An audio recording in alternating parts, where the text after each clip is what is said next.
3 करोड़ का घर, पेशेंट से इश्क, फिर पति का कत्ल। आइए जानते क्या है पूरी खबर। नमस्कार, मैं अनन्या सहगल और आप देख रहे हैं खोजी नारद। इंदौर की सोनम रघुवंशी और मेरठ की मुस्कान रस्तोगी के बाद मुरादाबाद की रहने वाली रीना सिंधु ने अपने पति रविंद्र कुमार की हत्या बिजनौर के रहने वाले अपने प्रेमी परितोष कुमार के साथ मिलकर कर दी। इतना ही नहीं, पति की हत्या के बाद उसकी लाश को कार में रखकर 2 दिन तक उत्तराखंड की सड़कों पर घूमती रही। फिर कोटद्वार के जंगलों में सुनसान जगह देखकर शव को फेंक दिया। लेकिन पुलिस ने लावारिस लाश मिलने के बाद शुरू की जांच के बाद आरोपी पत्नी और उसके प्रेमी को गिरफ्तार कर लिया है। दरअसल इस कहानी की शुरुआत तब से होती है जब उत्तराखंड पुलिस ने कोटद्वार के जंगल में जब लावारिस लाश को पाया। फिर लाश की पहचान करने के लिए तफ्तीश शुरू की तो पति पत्नी और वो की हैरान करने वाली कहानी सामने आई। उत्तराखंड पुलिस को मिली कोटद्वार के जंगल में लावारिस लाश। कोटद्वार पुलिस ने प्रेमी परितोष और पत्नी रीना को किया गिरफ्तार। मिली जानकारी के अनुसार रविंद्र कुमार की मुरादाबाद के सिविल लाइन थाना इलाके में रामगंगा विहार कॉलोनी में एक पुराना मकान है। वो इस मकान को बेचना चाहते थे, लेकिन उनकी दूसरी पत्नी रीना सिंधु इसके खिलाफ थी।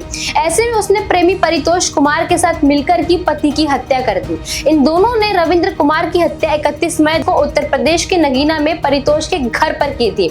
पहले पति को अपने प्रेमी के घर पर शराब पिलाई, फिर हावड़ा से गले पर वार किया। इसके बाद अपने पति के छाती पर फावड़े से वार करके उसे मौत के घाट हमेशा के लिए उतार दिया।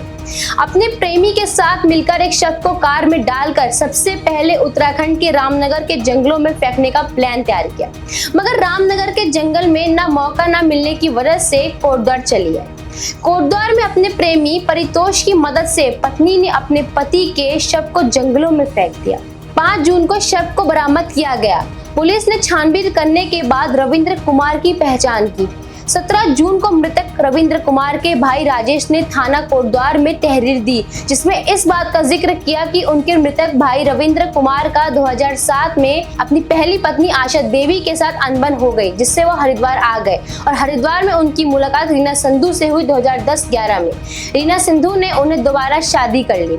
मृतक रविंद्र कुमार का उत्तर प्रदेश के मुरादाबाद में एक बड़ा घर था जिसको वो बेचना चाहते थे, मगर उनकी पत्नी रीना को ये बात नागवार गुजरी। रीना फिजियोथेरेपिस्ट का काम करती थी, जिसके केंद्र पर परितोष अक्सर आता था।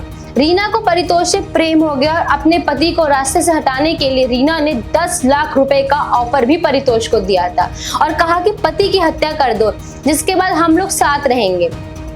पुलिस ने पत्नी रीना सिंधु और उसके प्रेमी परितोष को गिरफ्तार कर जेल भेज दिया है, मगर जिस तरह से योजना बनाकर रीना सिंधु ने अपने पति को अपने प्रेमी के साथ मिलकर हत्या की, उससे एक बार फिर सोनम रघुवंशी की वारदात ताजा हो गई है। साथ ही पति पत्नी का रिश्ता एक बार फिर कलंकित हुआ है, जिससे समाज को सोचने के लिए मजबूर किया है।